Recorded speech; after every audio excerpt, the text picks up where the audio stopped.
Good afternoon. Good afternoon, ma'am. Good afternoon, ma'am.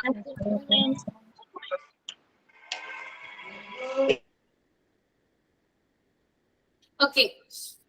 So, നമ്മള് കഴിഞ്ഞ ക്ലാസ്സിൽ ഒരു ചാപ്റ്റർ ഫിനിഷ് ചെയ്തു. ഇതിന്റെ ക്വസ്റ്റ്യൻസ് ഞാൻ ക്ലാസ് തീരുന്നതിന് മുമ്പ് തരാം കേട്ടോ. ഒരു 3-4 ക്വസ്റ്റ്യൻസ് കൊണ്ടുവന്നിട്ടുണ്ട്. അത് ചെയ്യിപ്പിക്കാൻ നിങ്ങളെ കൊണ്ട്. അപ്പൊ പുതിയൊരു ചാപ്റ്റർ ആണ് നമ്മൾ തുടങ്ങുന്നത്. Front office department workflow and functions കേട്ടോ. നമ്മുടെ ഫ്രണ്ട് ഓഫീസ് ഉണ്ടല്ലോ ഹോസ്പിറ്റലിന്റെ, അതായത് റിസപ്ഷൻ ഏരിയ വരുന്ന ഒരു ഭാഗം, അതിനെ കുറിച്ചിട്ടാണ് കൂടുതലായിട്ട് ഒരു ചാപ്റ്ററിൽ പഠിക്കാനായിട്ടുള്ളത്. പ്രത്യേകം ശ്രദ്ധിക്കുക. ആദ്യത്തെ 2 പേജ് എന്ന് പറയുന്നത് കുറച്ച് ബോറടി തോന്നും കേട്ടോ. കാരണം പോയിന്റ് വൈസ് ആയിട്ടുള്ള കാര്യങ്ങളൊന്നും തന്നെ അതിനകത്ത് നമുക്ക് കാണാനായിട്ട് സാധിക്കില്ല. കൂടുതലും തിയറി ബേസ്ഡ് ആണ് ആദ്യത്തെ 2 പേജ് എന്ന് പറയുന്നത്. പക്ഷെ നിങ്ങൾക്ക് അറിയാവുന്ന കാര്യങ്ങൾ തന്നെയാണ്. ഫ്രണ്ട് ഓഫീസ് എന്താണ്, ഫ്രണ്ട് ഓഫീസ് ആരാണ്, എന്താ പറയാ, മെഡിക്കൽ റിസപ്ഷനിസ്റ്റ് ഉണ്ടല്ലോ നമ്മുടെ ഫ്രണ്ടിൽ ഇരിക്കുന്ന ഹോസ്പിറ്റലിന്റെ, അവരെ കുറിച്ചിട്ട് കൂടുതലായിട്ടുള്ള കാര്യങ്ങളും, പിന്നെ എന്താണ് കസ്റ്റമർ എന്ന് പറയുമ്പോൾ ഹോസ്പിറ്റലിനെ അപേക്ഷിച്ച് ഹോസ്പിറ്റലിലെ പേഷ്യന്റ് ആണ് കസ്റ്റമർ എന്ന് പറയുന്നത്. അപ്പൊ അവരുടെ ഡെഫിനിഷനും മറ്റുമാണ് അവർ 2 പേജിലായിട്ട് നമുക്ക് പഠിക്കാനായിട്ടുള്ളത്. 2 പേജ് വരില്ല, 1.5 പേജ് അത്രേ ഉള്ളൂ. അതിനുശേഷമാണ് കൂടുതൽ പോയിന്റ്സും കാര്യങ്ങളൊക്കെ വരുന്നത് കേട്ടോ. അപ്പൊ ആദ്യമേ തന്നെ ഇത് പറഞ്ഞത് ഓൾറെഡി പഠിക്കാൻ തയ്യാറായിക്കോളൂ എന്നുള്ള രീതിയിലാണ് കേട്ടോ പറഞ്ഞത്. നമുക്ക് നോക്കാം. എന്നിരുന്നാലും ഈ ഒരു ചാപ്റ്റർ നമുക്ക് പഠിച്ചേ മതിയാകൂ. ഓക്കെ, അപ്പൊ സ്റ്റാർട്ട് ചെയ്യാം. Okay, ma'am. Okay.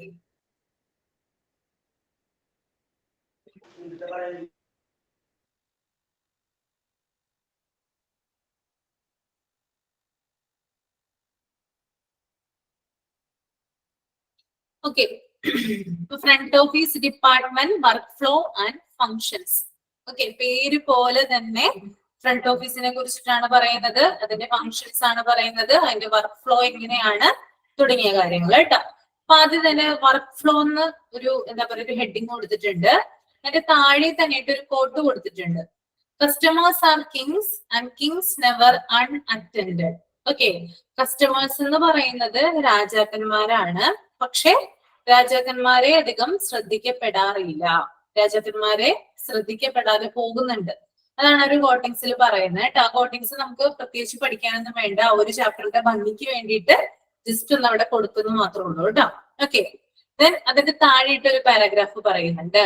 A medical receptionist is an inevitable part of a well functioning health care team.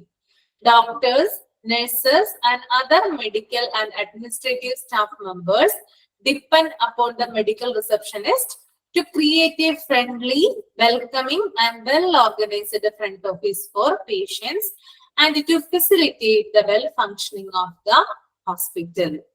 അതായത് ഒരു മെഡിക്കൽ റിസപ്ഷനിസ്റ്റ് എന്ന് പറയുന്നത് ഒരു ഇൻവൈറ്റബിൾ പാർട്ടാണ്. ഒരു ഹെൽത്ത് കെയർ ടീമിനെ അപേക്ഷിച്ച് അല്ലെങ്കിൽ ഒരു ഹോസ്പിറ്റലിനെ വെച്ച് നോക്കുമ്പോൾ ഒരു മെഡിക്കൽ റിസപ്ഷനിസ്റ്റ് ഒഴിച്ചുകൂടാൻ പറ്റാത്ത ഘടകമാണ്. ഇൻവൈറ്റബിൾ പാർട്ട് എന്ന് പറയുന്നത് അവിഭാജ്യ ഘടകം. അതായത് അവരെ മാറ്റി നിർത്താനായിട്ട് നമുക്ക് സാധിക്കില്ല. ഒരു ഹോസ്പിറ്റലിലെ നടത്തിപ്പിന് എന്തായാലും വേണ്ട ഒരു സ്റ്റാഫാണ് ആര്? മെഡിക്കൽ റിസപ്ഷനിസ്റ്റ് എന്ന് പറയുന്നത്. ഓക്കെ, അതുപോലെ തന്നെ ഇവിടെ പറയുന്നത് ഡോക്ടർമാര്, നഴ്സുമാര്, മറ്റു മെഡിക്കൽ സ്റ്റാഫുകളൊക്കെ ആരെയാണ് ഡിപ്പെൻഡ് ചെയ്യുന്നത്? ഈ ഒരു മെഡിക്കൽ റിസപ്ഷനിസ്റ്റിനെയാണ് ഡിപ്പെൻഡ് ചെയ്യുന്നത്. എന്തിനു വേണ്ടിയിട്ടായിരിക്കും ഇപ്പൊ അവര് ഡിപ്പെൻഡ് ചെയ്യുന്നത്? അതായത് പേഷ്യൻസ് വരുമ്പോൾ അവരെ വെൽക്കമിങ് ചെയ്യാനും ഫ്രണ്ട്ലി ആയിട്ടുള്ള അല്ലെങ്കിൽ അവർക്ക് നല്ല രീതിയിലൊരു ട്രീറ്റ്മെന്റ് കൊടുക്കാനും ഒക്കെ ഡോക്ടറിനും നഴ്സിനും ഒക്കെ കഴിയുന്നത് ആര് കാരണമാണ്? മെഡിക്കൽ റിസപ്ഷനിസ്റ്റ് കാരണമാണ് അല്ലെ. അതായത് നമുക്കറിയാം, നമ്മളിപ്പോ ഒരു ഹോസ്പിറ്റലിലേക്ക് ചെല്ലുമ്പോൾ നമ്മൾ ഡോക്ടറെ കാണാനായിട്ട് പോകുമ്പോൾ അദ്ദേഹത്തോട് രോഗവിവരം മാത്രമാണ് പറയുന്നത് അല്ലെ. നമ്മുടെ കണ്ടീഷൻ എന്താണ്, നമ്മുടെ സിറ്റുവേഷൻ എന്താണ്, അതൊക്കെയാണ് നമ്മൾ കൂടുതലായിട്ട് പറയുന്നത് അദ്ദേഹത്തോട്, രോഗത്തോട് അനുബന്ധിച്ചിട്ടുള്ള. എന്നാൽ മെഡിക്കൽ റിസപ്ഷനിസ്റ്റിന്റെ അടുത്താണ് നമ്മൾ കൂടുതലും ഡീറ്റെയിൽസ് പറഞ്ഞു കൊടുക്കുന്നത്. ഓക്കെ, അതുകൊണ്ട് തന്നെ ഈ ഒരു ഡോക്ടർമാരും നഴ്സുമാരും ഒക്കെ പേഷ്യൻസിനെ കുറിച്ച് കൂടുതൽ അറിയാൻ വേണ്ടിയിട്ട് ആരുടെ സഹായമാണ് തേടുന്നത്? മെഡിക്കൽ റിസപ്ഷനിസ്റ്റിന്റെ സഹായമാണ് അവിടെ തേടുന്നത് കേട്ടോ. ഓക്കെ, അപ്പോ ഒരു എന്താ പറയാ വെൽ ഓർഗനൈസ്ഡ് ആയിട്ടുള്ള ഒരു ഹോസ്പിറ്റൽ പ്രവർത്തിക്കണമെങ്കിൽ ആരുടെ അത്യാവശ്യമുണ്ട്? ഈ ഈ ഒരു മെഡിക്കൽ റിസപ്ഷനിസ്റ്റിന്റെ അത്യാവശ്യം അവിടെ കാണാനായിട്ട് സാധിക്കും. ഓക്കെ, അപ്പൊ അവരുടെ ഒരു ഹോസ്പിറ്റലിലെ നടത്തിപ്പിനെ സംബന്ധിച്ച് അത് പ്രോപ്പർ ആയിട്ട് മെയിൻറ്റെയിൻ ചെയ്ത് കൊണ്ടുപോകുന്നത് ആര് തന്നെയാണ്? Medical receptionist. ഓക്കെ, ക്ലിയർ ആണോ? പാരാഗ്രാഫ് ക്ലിയർ ആണോ? പിന്നെ അടുത്തത് principal function of front office. അതായത് ഒരു ഫ്രണ്ട് ഓഫീസിന്റെ പ്രിൻസിപ്പൽ ഫംഗ്ഷൻ എന്താണെന്നാണ് പറയുന്നത്. അതിനകത്തൊരു സബ് ഹെഡിങ് ആയിട്ട് കൊടുത്തിട്ടുണ്ട്, the need for professionally trained hospital front office executive. അതായത് ഒരു പ്രൊഫഷണലി ട്രെയിൻഡ് ആയിട്ടുള്ള ഒരു ഹോസ്പിറ്റൽ ഫ്രണ്ട് ഓഫീസ് എക്സിക്യൂട്ടീവിന്റെ ആവശ്യം എന്താണെന്നാണ്. അവരെ കൊണ്ടുള്ള ആവശ്യം എന്താണ്, അവരുടെ മെയിൻ ആയിട്ടുള്ള എന്തിനു വേണ്ടിയിട്ടാണ് അവരവിടെ നിർത്തിയിരിക്കുന്നത്. Okay, different from other service industry, the hospital is where people come to visit when either or their close ones are unwell. This makes the people come to the hospitals impatient, anxious and curious. Here comes the importance or necessity of handling such patients or their family members with more professionalism, sympathy, empathy and courtesy, following all hospital operational protocols. Okay, അതായത് മറ്റ് service ഇൻഡസ്ട്രികളിൽ നിന്ന് വ്യത്യസ്തമായിട്ട്, അതായത് നമ്മൾ മറ്റ് സ്ഥാപനങ്ങളൊക്കെ വെച്ച് നോക്കുമ്പോൾ അതിൽ നിന്നും ഡിഫറെന്റ് ആയിട്ട് ഹോസ്പിറ്റൽ എന്ന് പറയുന്നത് വേറൊരു സിസ്റ്റത്തിൽ നിന്ന് പ്രവർത്തിക്കുന്ന ഒന്നാണ്. ഓക്കെ, അതായത് അവിടെ പേഷ്യൻസ് വരുന്നു. മറ്റ് സർവീസ് ഇൻഡസ്ട്രികളിൽ പേഷ്യൻസ് അല്ല വരുന്നത്, അല്ലെ, കസ്റ്റമേഴ്സ്. ഇവിടെ കസ്റ്റമേഴ്സ് എന്ന് പറയുന്നത് പേഷ്യൻസിനെയാണ്. ഓക്കെ, ഇവര് ട്രീറ്റ്മെന്റിന് വേണ്ടിയിട്ടാണ് ഇവിടെ വരുന്നത്, ഹോസ്പിറ്റലിലേക്ക് വരുന്നത്. ഇങ്ങനെ വരുന്നത് ഒന്നെങ്കിൽ പേഷ്യന്റ് ആവാം, അല്ലെങ്കിൽ പേഷ്യന്റിന്റെ റിലേറ്റീവിനെ കാണാൻ വേണ്ടിയിട്ടായിരിക്കാം ആര് വരുന്നത്, അല്ലെങ്കിൽ അവരുടെ റിലേറ്റീവ്സ് ആയിരിക്കും, പേഷ്യന്റിന്റെ റിലേറ്റീവ്സ് ആവാം ഇങ്ങനെ വരുന്നത്. ഇങ്ങനെ വരുമ്പോൾ അവർക്ക് വളരെയധികം, അല്ലെങ്കിൽ അവരുടെ കണ്ടീഷൻ എന്ന് പറയുന്നത് മോശമായിട്ടായിരിക്കും. ഇപ്പൊ രോഗപനിയുമായിട്ട് ഒരു പേഷ്യന്റ് വരുമ്പോൾ അവരുടെ ഫിസിക്കൽ കണ്ടീഷൻ എന്ന് പറയുന്നത് വീക്കായിരിക്കും. അതുപോലെ തന്നെ മെന്റൽ കണ്ടീഷൻ എന്ന് പറയുന്നതും വളരെ വീക്കായിട്ടായിരിക്കും ഉണ്ടായിരിക്കുക. ഓക്കെ, അപ്പോ ഇങ്ങനെ വരുന്ന പേഷ്യൻസ് എന്ന് പറയുന്നത് അക്ഷമരായിരിക്കും, ഇംപേഷ്യന്റ് ആയിരിക്കും. അതായത് ഒട്ടും തന്നെ അവർക്ക് ക്ഷമയുണ്ടാവില്ല. ഭയങ്കരമായിട്ടുള്ള വെപ്രാളത്തോടു കൂടിയായിരിക്കും അവർ ഹോസ്പിറ്റലിലേക്ക് വരുന്നത്. അല്ലാതെ എനിക്ക് എന്തെങ്കിലും സംഭവിക്കുമോ, ഞാൻ മരിച്ചു പോവോ, അങ്ങനെയൊക്കെയുള്ള ധാരാളം ചിന്താഗതികളുമായിട്ടായിരിക്കും ആര് വരുന്നത്, ഒരു പേഷ്യൻസ് വരുന്നത്. അതുപോലെ തന്നെ ഭയങ്കരമായിട്ടുള്ള ആകാംക്ഷ ഉണ്ടാവും അവർക്ക്. ഓക്കെ, എന്തെങ്കിലും പറ്റുമോ എന്നുള്ള ഒരു ആകാംക്ഷ ഉണ്ടാകും. പിന്നെ ക്യൂരിയസ് ആയിട്ടായിരിക്കും ഉണ്ടായിരിക്കുക. ഇതൊക്കെ എന്ന് പറയുന്നത് ക്യാരക്ടറിസ്റ്റിക്സ് ആണ് കേട്ടോ. അതായത് ഹോസ്പിറ്റലിലേക്ക് വരുന്ന പേഷ്യൻസിന്റെ ക്യാരക്ടറിസ്റ്റിക്സ് ആണ് ഞാൻ ഈ പറഞ്ഞതൊക്കെ. ഇംപേഷ്യന്റ് ആയിരിക്കും, ഇംപേഷ്യന്റ് ആയിരിക്കും, അതുപോലെ തന്നെ ആൻസിയസ് ആയിരിക്കും, ക്യൂരിയസ് ആയിരിക്കും. ഇങ്ങനെയൊക്കെയുള്ള ഇതുമായിട്ടാണ് ഹോസ്പിറ്റലിലേക്ക് ഇവർ വരുന്നത്. ഓക്കെ, ഈ ഒരു സമയത്താണ് നമുക്ക് മെഡിക്കൽ റിസപ്ഷനിസ്റ്റിന്റെ ഇമ്പോർട്ടൻസ് കാണാനായിട്ട് പറ്റുന്നത്. ഓക്കെ, എങ്ങനെയാണ് കാണാൻ പറ്റുക? അതായത് ഇങ്ങനെ വരുന്ന പേഷ്യൻസിനോട്, അല്ലെങ്കിൽ ആ പേഷ്യന്റിന്റെ ഫാമിലി മെമ്പേഴ്സിനോട് വളരെയധികം എന്താ പറയാ, പ്രൊഫഷണൽ ആയിട്ടുള്ള രീതിയിൽ, അല്ലെങ്കിൽ സിമ്പതിയോടുകൂടി, എംപതിയോടുകൂടി, അല്ലെങ്കിൽ കോർട്ടസിയോടുകൂടിയൊക്കെ എന്താണ് ബിഹേവ് ചെയ്യേണ്ടത് ആരുടെ റെസ്പോൺസിബിലിറ്റി ആണ്? മെഡിക്കൽ റിസപ്ഷനിസ്റ്റിന്റെ അല്ലെങ്കിൽ ഫ്രണ്ട് ഓഫീസ് സ്റ്റാഫിന്റെ റെസ്പോൺസിബിലിറ്റി ആയിട്ട് നമുക്ക് പറയാനായിട്ട് സാധിക്കും. ഓക്കെ, ഇപ്പൊ പലതരം സിറ്റുവേഷനിലൂടെ വരുന്ന ആളുകളെ കൈകാര്യം ചെയ്യാനായിട്ടുള്ള ഒരു പ്രത്യേകമായിട്ടുള്ള ഒരു കഴിവ് ആർക്കുണ്ട്?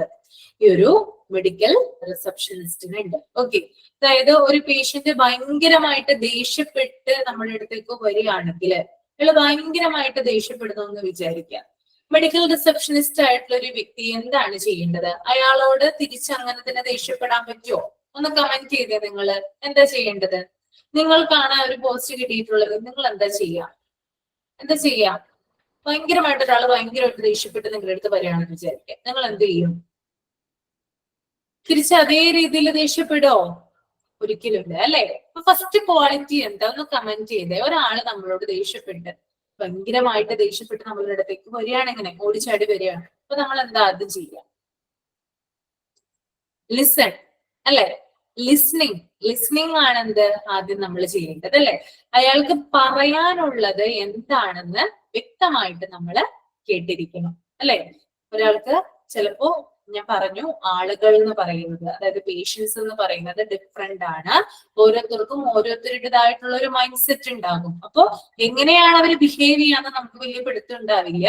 ഇപ്പൊ ദേഷ്യപ്പെട്ടിട്ടായിരിക്കും ചിലര് വരുന്നത്, ചിലവര് ചീത്ത വാക്കുകൾ ഉപയോഗിക്കും, ചിലവര് നൊലോളിക്കും, അല്ലെങ്കിൽ ചിലവര് എന്താണ് ഭയങ്കരമായിട്ട് കളിയാക്കുന്ന രീതിയിൽ സംസാരിക്കും. അങ്ങനെ പല ടൈപ്പ് ഉണ്ട് ആളുകൾ. അപ്പൊ അങ്ങനെ വരുമ്പോൾ അവർക്ക് എന്താണ് പറയാനുള്ളത്, നമ്മളോട് എന്താണ് പറയാനുള്ളതെന്ന് ആദ്യം നമ്മൾ കേൾക്കണം. ഓക്കെ, അതാണ് ആദ്യത്തെ ഒരു ക്വാളിറ്റി എന്ന് പറയുന്നത് ഫ്രണ്ട് ഓഫീസ് സ്റ്റാഫിന്റെ. ദെൻ ഐ കോണ്ടാക്ട് കീപ്പ് ചെയ്യുക.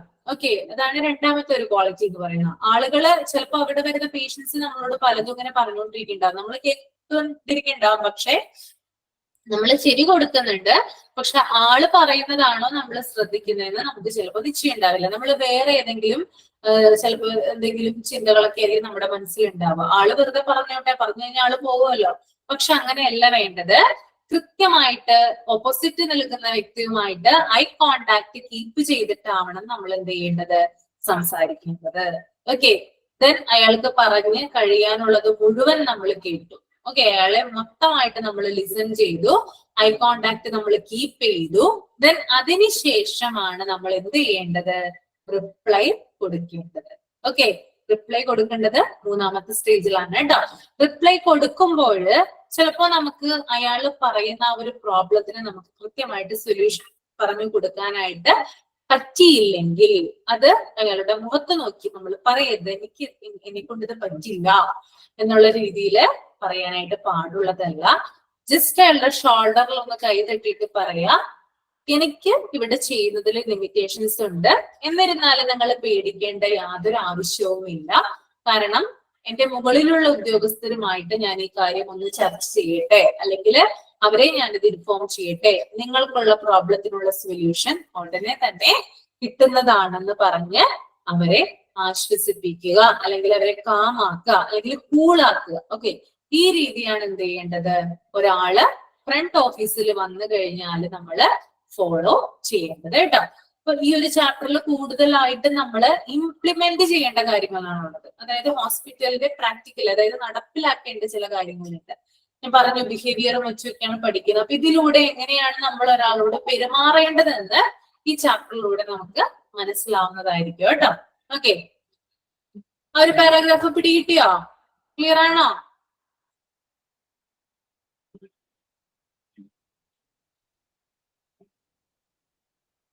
Then second paragraph, the front office is a department of the hospital which directly makes contact with the patients where they first arrive. The staff of this department are directly family members. It functions as a central point of contact across the organization. The department maintains information and records of all the patients of hospital. It also plays an important role in forming overall impressions of the services provided the organization. Front office department എന്ന് പറയുന്നത് patients first വെക്കുന്ന ഒരു contact ആണ്. അതായത് ആദ്യമായിട്ട് ഹോസ്പിറ്റലിലേക്ക് വരുന്ന വ്യക്തികളാണെങ്കിൽ അതിൽ ആര് തന്നെ ആയിക്കോട്ടെ, ഹോസ്പിറ്റലിലേക്ക് നമ്മൾ ഫസ്റ്റ് ആയിട്ട് കയറുമ്പോൾ ആദ്യം ചെന്ന് കയറുന്ന അല്ലെങ്കിൽ ആദ്യമായിട്ട് ചെല്ലുന്ന ഒരു ഏരിയയാണ് എന്ത്, ഫ്രണ്ട് ഓഫീസ് എന്ന് പറയുന്നത് ഒരു പേഷ്യന്റിനെ സംബന്ധിച്ച്.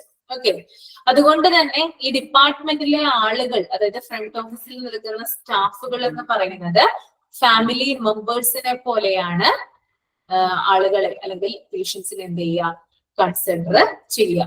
അതുകൊണ്ട് തന്നെ ഈ ഒരു ഏരിയ എന്ന് പറയുന്നത് അല്ലെങ്കിൽ ഈ ഒരു ഫ്രണ്ട് ഓഫീസ് എന്ന് പറയുന്നത് സെൻട്രൽ പോയിന്റ് ഓഫ് കോണ്ടാക്ട് ആണ്. ഒരു ഹോസ്പിറ്റലിന്റെ കേന്ദ്ര ബിന്ദുവായിട്ട് പ്രവർത്തിക്കുന്നത് ആരാണ്? ഫ്രണ്ട് ഓഫീസ് ഡിപ്പാർട്ട്മെന്റ് ആണ് കേട്ടോ. സെൻട്രൽ പോയിന്റ് ഓഫ് കോണ്ടാക്ട് എന്ന് പറയുന്നത് ഹോസ്പിറ്റലിന്റെ ഫ്രണ്ട് ഓഫീസ് ഡിപ്പാർട്ട്മെന്റ് ആണ്. കൂടാതെ ഈ ഒരു ഡിപ്പാർട്ട്മെന്റിന്റെ മറ്റൊരു റെസ്പോൺസിബിലിറ്റി ആണ് എല്ലാത്തരം രേഖകൾ, അതായത് പേഷ്യന്റിനെ സംബന്ധിച്ചിട്ടുള്ള എല്ലാത്തരം ഡീറ്റെയിൽസ്, അവരുടെ റെക്കോർഡുകളും മറ്റും സൂക്ഷിച്ചു വെക്കേണ്ടത് ആരാണ്? ഈ ഒരു ഡിപ്പാർട്ട്മെന്റിനാണ്. Okay, then important role. Okay, അതായത് ഒരു ഹോസ്പിറ്റലിന്റെ പ്രവർത്തനത്തിനെ നല്ല രീതിയിൽ മുൻപോട്ട് കൊണ്ടുപോകുന്നതിന് പ്രധാനപ്പെട്ട ഒരു റോള് ആര് വഹിക്കുന്നുണ്ട്? ഈ ഒരു ഫ്രണ്ട് ഓഫീസിൽ നിൽക്കുന്ന സ്റ്റാഫ് വഹിക്കുന്നുണ്ട്. ഓക്കെ, അതായത് കുറെ പേര്, അതായത് ഇപ്പോ രോഗികള് ചിലപ്പോ നല്ല ഡോക്ടേഴ്സ് ഉള്ള ഹോസ്പിറ്റലായിരിക്കാം, നല്ല എക്യുപ്മെന്റ്സും കാര്യങ്ങളൊക്കെ ഉള്ള മിഷനറീസ് ധാരാളമുള്ള ഒരു ഹോസ്പിറ്റലിലായിരിക്കാം, നല്ല രീതിയിൽ ട്രീറ്റ്മെന്റ് കിട്ടുന്നുണ്ടാവാം. അങ്ങനെ വരുന്ന അതായത് ഇത് അറിഞ്ഞിട്ട് വരുന്ന ഒരു കൂട്ടം പേഷ്യൻസ് ഹോസ്പിറ്റലിലേക്ക് വരുമ്പോൾ ഫ്രണ്ട് ഓഫീസിൽ നിൽക്കുന്ന അല്ലെങ്കിൽ ആ റിസപ്ഷൻ ഏരിയയിൽ നിൽക്കുന്ന ആളുകളുടെ ബിഹേവിയർ എന്ന് പറയുന്നത് മോശമായിട്ടുള്ളതാണെങ്കിൽ, എത്ര നല്ല ട്രീറ്റ്മെന്റ് കൊടുക്കുന്ന ഹോസ്പിറ്റൽ ആണെങ്കിലും പിന്നീട് പേഷ്യൻസ് അങ്ങോട്ട് വരുമോ? നിങ്ങളൊന്ന് കമന്റ് ചെയ്തേ, വരുമോ? ഫ്രണ്ട് ഓഫീസിൽ നിൽക്കുന്ന സ്റ്റാഫുകളുടെ പെരുമാറ്റം മോശമാണെങ്കിൽ വരുമോ? ഇല്ലല്ലേ. ഇത് തന്നെ നമുക്കൊന്ന് ഷോപ്പുമായിട്ടൊന്ന് കമ്പയർ ചെയ്തേ. ഒരു ഷോപ്പ്, ഫേമസ് ആയിട്ടുള്ള ഒരു ഷോപ്പാണെന്ന് വിചാരിക്കാം, നമ്മുടെ തൊട്ടടുത്തുള്ള അല്ലെങ്കിൽ നമ്മുടെ സിറ്റിയിലുള്ള ഒരു ഫേമസ് ആയിട്ടുള്ള ഷോപ്പാണെന്ന് വിചാരിക്കാം. ആ ഷോപ്പില് മറ്റെവിടെയും കിട്ടാത്ത തരത്തിലുള്ള സാധനങ്ങൾ അവൈലബിൾ ആണ്, ക്വാളിറ്റി കൂടുതലാണ്, പ്രൈസ് നമുക്ക് അഫോർഡബിൾ ആണ്, ഒക്കെ കൊണ്ട് എന്താണ് ഓക്കെ ആണ്. ഓക്കെ, നമുക്ക് എന്ത് ചെയ്യാം, നമ്മുടെ അടുത്താണ്, നമ്മൾ എന്ത് ചെയ്യണം, ഒരു ഷോപ്പിലേക്ക് പോവാണെന്ന് വിചാരിക്കാം. ഓക്കെ, അപ്പൊ സാധനങ്ങളൊക്കെ അവിടെ അവൈലബിൾ ആണ്, നമ്മൾ ഓരോന്നെടുത്ത് എന്താണ് നമ്മൾ ഓരോന്ന് പർച്ചേസ് ചെയ്യാണ്. പക്ഷെ അവിടെ നിൽക്കുന്ന സ്റ്റാഫുകളുടെ ബിഹേവിയർ മോശമാണെങ്കിൽ, എത്ര നല്ല ക്വാളിറ്റി കിട്ടുന്ന ഐറ്റംസ് അവിടെ ഉണ്ടെന്ന് പറഞ്ഞാലും നമ്മൾ പിന്നെ ആ ഷോപ്പിലോട്ട് ചെല്ലോ? നമ്മളോട് മോശമായിട്ട് പെരുമാറി കഴിഞ്ഞാല് ഇല്ല അല്ലെ. അത് തന്നെയാണ് ഇവിടെ സംഭവിക്കുന്നത് ഹോസ്പിറ്റലിൽ ഉള്ളത് കേട്ടോ. ഫ്രണ്ട് ഓഫീസ് സ്റ്റാഫിന്റെ കഴിവാണ് പേഷ്യൻസിനെ അവിടേക്ക് അട്രാക്ട് ചെയ്യുക എന്നുള്ളത് കേട്ടോ. ഓക്കെ, അതിനു വേണ്ടിയിട്ടാണ് അത്തരത്തിലുള്ള ഇന്റർവ്യൂസും അതുപോലെ തന്നെ അവരെ ഗ്രൂം ചെയ്യുന്ന അതൊക്കെ എന്ന് പറഞ്ഞാല് ഇത്രമാത്രം ഇമ്പോർട്ടന്റ് ആണ്. നമുക്കറിയാം ഫ്രണ്ട് ഓഫീസിൽ നിൽക്കുന്ന സ്റ്റാഫുകൾ എന്ന് പറഞ്ഞാൽ എത്ര നല്ല നീറ്റ് ഡ്രസ് ആയിട്ട് നിൽക്കുന്ന ആളുകൾ ഉണ്ടാവും അല്ലെ. നല്ല കാണുമ്പോ തന്നെ എന്താണ് ഒരു നീറ്റ് ആയിട്ട് നമുക്ക് തോന്നും. അതുപോലെ തന്നെ അവരുടെ ബിഹേവിയർ, പിന്നെ അതുപോലെ തന്നെ അവരുടെ ഐ കോണ്ടാക്ട് കീപ്പ് ചെയ്യുന്നത്, അവരുടെ എന്താ പറയാ, മൊത്തത്തിൽ അവർ നോക്കിക്കഴിഞ്ഞാൽ നമുക്ക് അറിയാൻ പറ്റും എത്രമാത്രം ട്രെയിൻഡ് ആയിട്ടുള്ള ആൾക്കാരാണ്, സ്കിൽഡ് ആയിട്ടുള്ള ആളുകളാണെന്നൊക്കെ നമുക്ക് മനസ്സിലാക്കാനായിട്ട് സാധിക്കും. അപ്പൊ ഒരു ഓർഗനൈസേഷനെ മുൻപോട്ട് കൊണ്ടുപോകുന്നതിൽ ഫ്രണ്ട് ഓഫീസ് സ്റ്റാഫ് വളരെയധികം ഇമ്പോർട്ടൻസ് വഹിക്കും. ഓക്കെ, ഇതിന് അടുത്തൊരു paragraph. The front desk position is often the first person that the patients or their well-wishers interact while contacting with the hospital. So they are essentially the face and voice of hospital. And for this reason, they play an important role in the representing the organization. Okay. ഒരു front desk position എന്ന് പറഞ്ഞാല്, അതായത് ആളുകള് ആദ്യമേ തന്നെ വരുന്ന ഒരു ഇടമാണ് എന്ത്, ഹോസ്പിറ്റലിലെ ഫ്രണ്ട് ഡെസ്ക് പൊസിഷൻ എന്ന് പറയുന്നത്. അതുകൊണ്ട് തന്നെ ഈ ആളുകളുമായിട്ട് അല്ലെങ്കിൽ പേഷ്യൻസുമായിട്ട് അല്ലെങ്കിൽ അവരുടെ വിസിറ്റേഴ്സുമായിട്ടൊക്കെ എന്താണ് കൂടുതലായിട്ട് ക്ലോസ് കോണ്ടാക്ട് വെക്കുന്ന ഒരു ഏരിയയാണ് ഫ്രണ്ട് ഓഫീസ് എന്ന് പറയുന്നത്. അതുകൊണ്ട് തന്നെ അവരെ നമുക്ക്, അതായത് ഫ്രണ്ട് ഓഫീസ് സ്റ്റാഫിനെ ഒരു ഹോസ്പിറ്റലിന്റെ ഫേസ് ആൻഡ് വോയിസ് എന്ന് വിശേഷിപ്പിക്കാം. ഒരു ആശുപത്രിയുടെ മുഖവും ശബ്ദവും എന്ന് ആരെ വിശേഷിപ്പിക്കാം? ഫ്രണ്ട് ഓഫീസ് സ്റ്റാഫിനെ നമുക്ക് വിശേഷിപ്പിക്കാം. അതുകൂടാതെ ഫ്രണ്ട് ഓഫീസ് സ്റ്റാഫാണ് ഒരു ഹോസ്പിറ്റലിന്റെ റെപ്രസെന്റേറ്റീവ് ആയിട്ട് വരുന്നത്. ഒരു ഹോസ്പിറ്റലിനെ റെപ്രസെന്റ് ചെയ്യുന്നത് ആരാണ്? അതും ഫ്രണ്ട് ഡെസ്ക് ഓഫീസ് സ്റ്റാഫാണ്. ഓക്കെ, ഇത്രയും കാര്യങ്ങളാണ് ഇതിനകത്ത് വരുന്നത് കേട്ടോ. ക്ലിയർ ആണോ? ഇത്രയും പറഞ്ഞത് ക്ലിയർ ആണോ നിങ്ങൾക്ക്? Okay,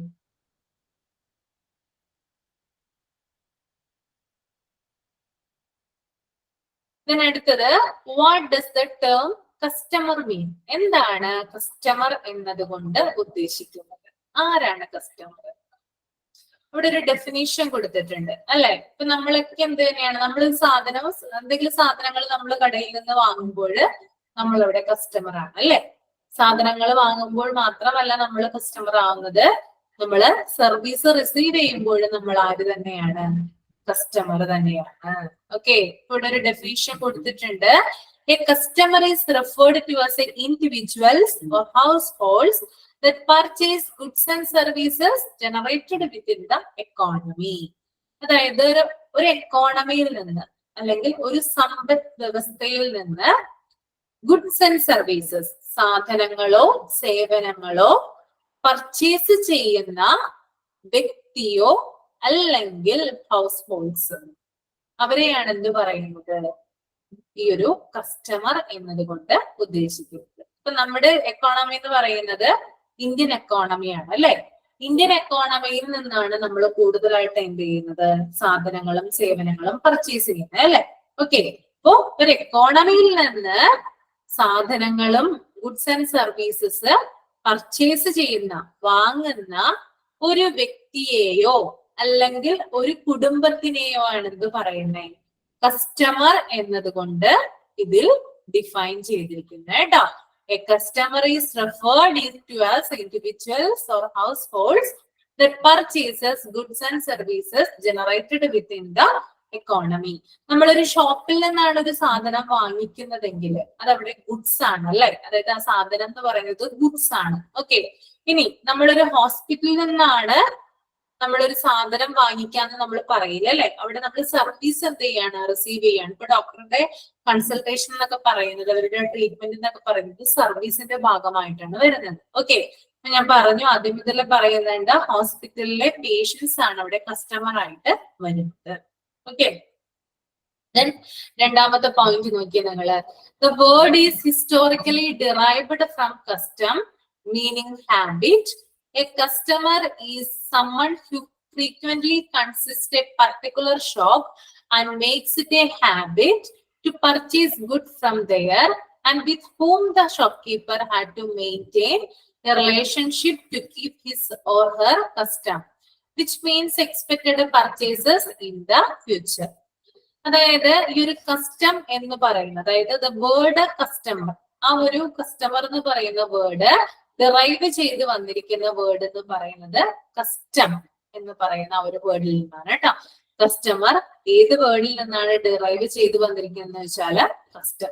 okay, which meaning habit. Custom എന്ന് പറയുന്ന ആ ഒരു വേർഡിന്റെ മീനിങ് എന്ന് പറയുന്നത് ഹാബിറ്റ് എന്നാണ്. ഹാബിറ്റ് എന്ന് പറഞ്ഞാൽ എന്താണ്, ശീലം.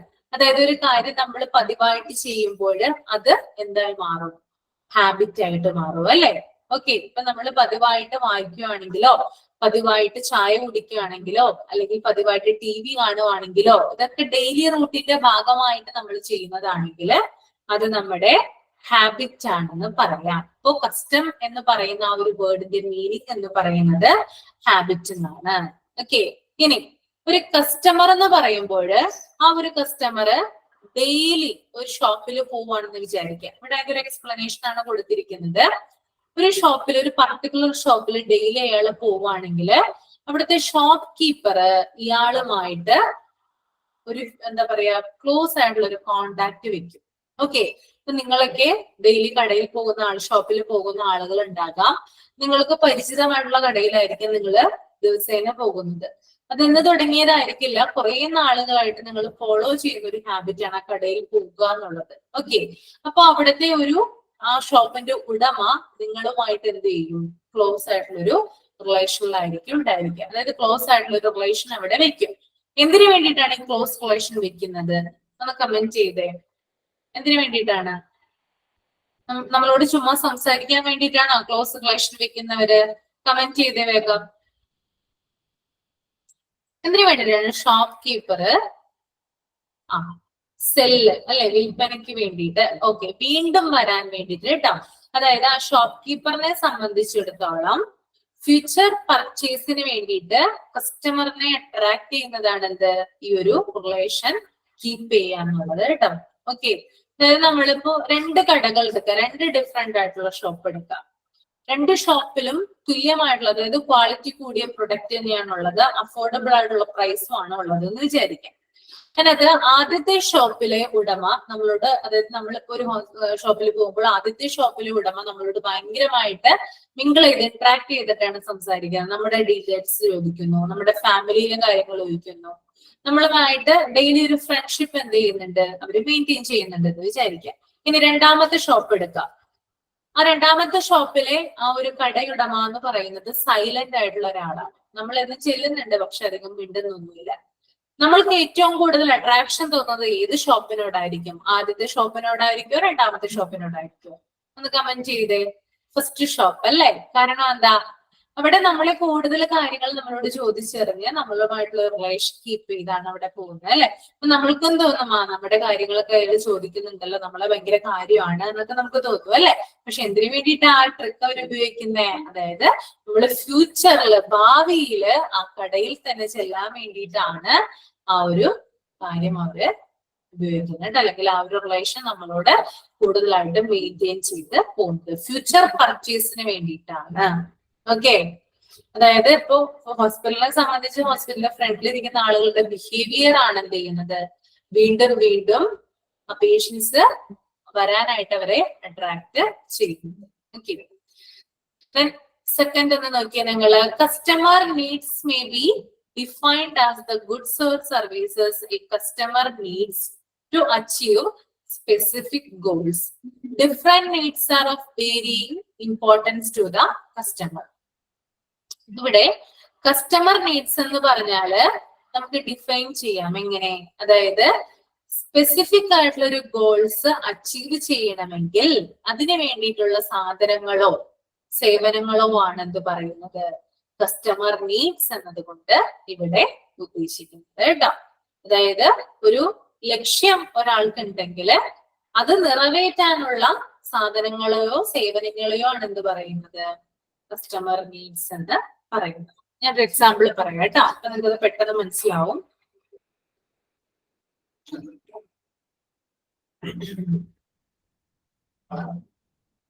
നിങ്ങൾക്കിപ്പോ പെട്ടെന്ന് ഒരു ചിക്കൻ ബിരിയാണി തിന്നണം എന്നൊരു ആഗ്രഹം തോന്നുകയാണ്, കഴിക്കണം എന്നൊരു ആഗ്രഹം തോന്നുകയാണെന്ന് വിചാരിക്കാം. നിങ്ങൾ കൂടുതൽ ഹോട്ടലിൽ പ്രിഫർ ചെയ്യുന്ന ആളല്ല, കാരണം ഹോംലി ഫുഡാണ് നിങ്ങൾക്ക് ഇഷ്ടം, വീട്ടിലുണ്ടാക്കി കഴിക്കുന്നതാണ് കൂടുതൽ ഇഷ്ടം എന്ന് വിചാരിക്കാം. പെട്ടെന്നാണ് ആ ഒരു എന്താ പറയാ ആ ഒരു കൊതി നമുക്ക് തോന്നുന്നു, അല്ലെങ്കിൽ നിങ്ങൾക്ക് തോന്നുന്നതെന്ന് വിചാരിക്കുക തിന്നാൻ വേണ്ടിയിട്ട് ചിക്കൻ ബിരിയാണി. ഓക്കെ, അപ്പൊ വീട്ടിലുണ്ടാക്കുന്നതാണ് ഇഷ്ടം എന്ന് വിചാരിക്കാം. ഓക്കെ, അപ്പോ വീട്ടിലുണ്ടാക്കാൻ വേണ്ടിയിട്ട് ചിക്കൻ ബിരിയാണിയാണ് ഉണ്ടാക്കേണ്ടത് അല്ലേ. അതിനാവശ്യമായിട്ടുള്ള പ്രധാനപ്പെട്ട 2 ഇൻഗ്രീഡിയൻസ് ആണെന്ത്, ഒന്ന് ചിക്കൻ വേണം, മറ്റൊന്ന് റൈസ് വേണം അല്ലെ. ബാക്കിയൊക്കെ നമുക്ക് എന്ത് ചെയ്യാം, തട്ടിക്കൂട്ടി ചെയ്യാം അല്ലെ ബിരിയാണിക്ക് വേണ്ടിയിട്ട്. റൈസും ചിക്കനും ഉണ്ടെങ്കിൽ മാത്രമേ നമുക്ക് ചിക്കൻ ബിരിയാണി ഉണ്ടാക്കാനായിട്ട് സാധിക്കുള്ളൂ അല്ലെ.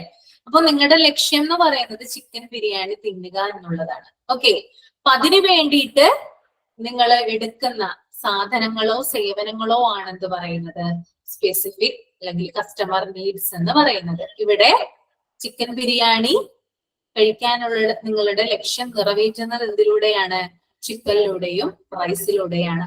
അത് ഗുഡ്സ് ആണ് അല്ലെ. അപ്പൊ അതെന്താണ്, കസ്റ്റമർ നീഡ്സ് ആണ്. ക്ലിയർ ആയോ? ക്ലിയർ ആണോ?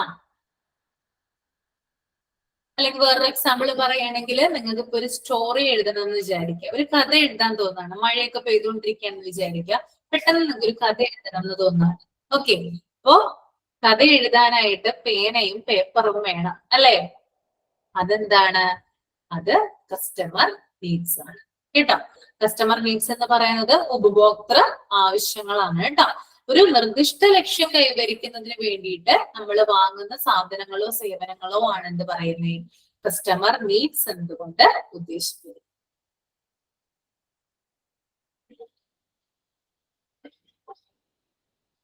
അടുത്തത്, customer expectations are influenced by cultural values, advertising, marketing and other communications, both with the supplier and with the other resources.